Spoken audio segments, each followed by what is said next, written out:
Hey guys, so 2 years ago today, I moved to Chicago. And I was thinking about that and why I moved and all of the decisions that I made to move here, and I wanted to talk about that process and things that you need to keep in mind when you're deciding what to do after school.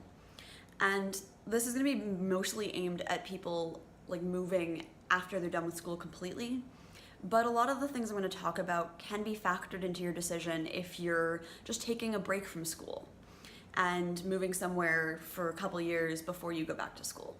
The first thing is you really do have to have a very solid idea of what you want to do in music. What you want to do has a really big effect on where you move. Because if you want to freelance and you live in the middle of nowhere with no gigs, that doesn't work. And if you are flying everywhere auditioning and you're not near a major airport, that doesn't work either. But also you want to be able to afford where you're living and have a nice life and be able to afford all these flights to audition or whatever it is. So it really does have a lot of factors that you have to keep in mind, and having a very solid idea of what your end game in music is really important. It also takes some research. Where is a lot of new music happening? Where are there a lot of students? Where's the cost of living low? Which airports are the best? Do you want to live in really cold weather where you can get delayed? All of these things are things to think about. For me, when I was deciding, my options were really big cities because I wanted to freelance in contemporary music. And I didn't really want to have to build up the community myself. I didn't really feel comfortable with that at the time. Now is a different story. And so my options were really big cities that already had an established scene. And those were Chicago, New York, and LA. The next thing that I factored into mine was how far was I moving from where I was living originally. I was living in Bloomington, Indiana. It's about a 4-hour drive from Chicago, which means that I could move all of my stuff. I wouldn't have to rebuy all of my furniture and all of my things. And I also could still go back to Bloomington, which was something that was important to me at the time. I grew up in the Midwest and I knew the Midwest well, so in terms of throwing myself into something very, very scary and moving somewhere very new, it at least had this controlled risk feel, because I knew the Midwest. I know Chicago. I just never lived there. But it definitely felt more like home than throwing myself into a brand new situation that was New York. New York was also more expensive, and LA was just really never on my radar because I don't especially like the city, and it was way, way, way, way too new. Budget is a really important factor. Housing in New York is really expensive. Housing in San Francisco is really expensive. Yes, they're great, really vibrant communities that you really can find a lot of opportunities within, but if you don't have the money, then you can't do it. It's hard to create a budget when you have no idea what you're going to be doing for a living. You can get an idea based on the minimum wage, the housing market, and ask around. Most of us know at least a couple musicians in almost every major city, and usually every college town, so you can get a better idea of how much you're going to have to spend, what your rent is going to look like, and what you're viably going to be paid in any job that you're going to get. Within that, you also have to think, am I willing to work outside of music?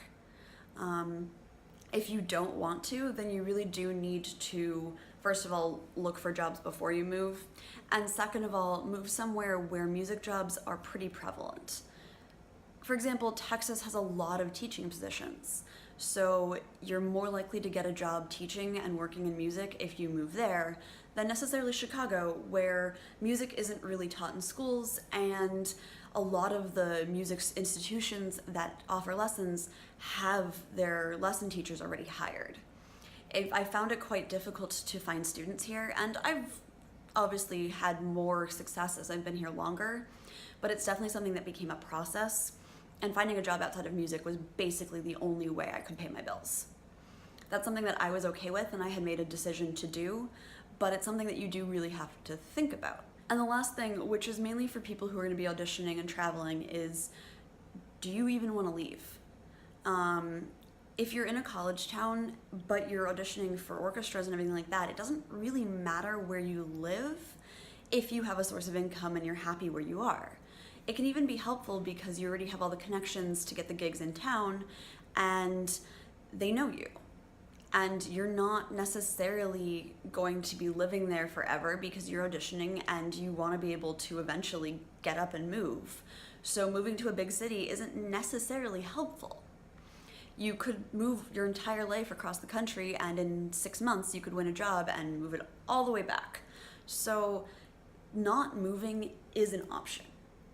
It is, however, one that you have to think about very critically because it means that you're staying where you went to school. If you went to school somewhere where that isn't going to be a problem for your career, then awesome. You know this place, you've lived there, you probably have an apartment that you can just renew the lease on. It makes your life a little bit easier.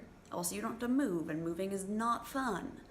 But there's also kind of a factor that you have to think about where, am I going to just get stuck here? Is this place just going to suck me in and I'm never going to leave? And that's not necessarily a bad thing if what you're doing already where you live is really good, but I see a lot of really, really incredibly talented musicians just get stuck. And it's because they stayed after grad school and they never left.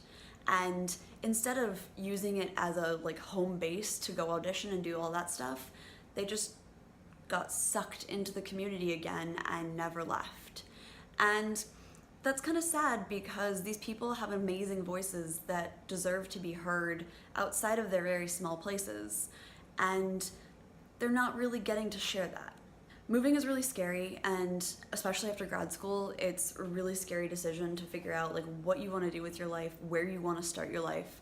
And also keep in mind, mistakes are things that can be made, and you can always move again.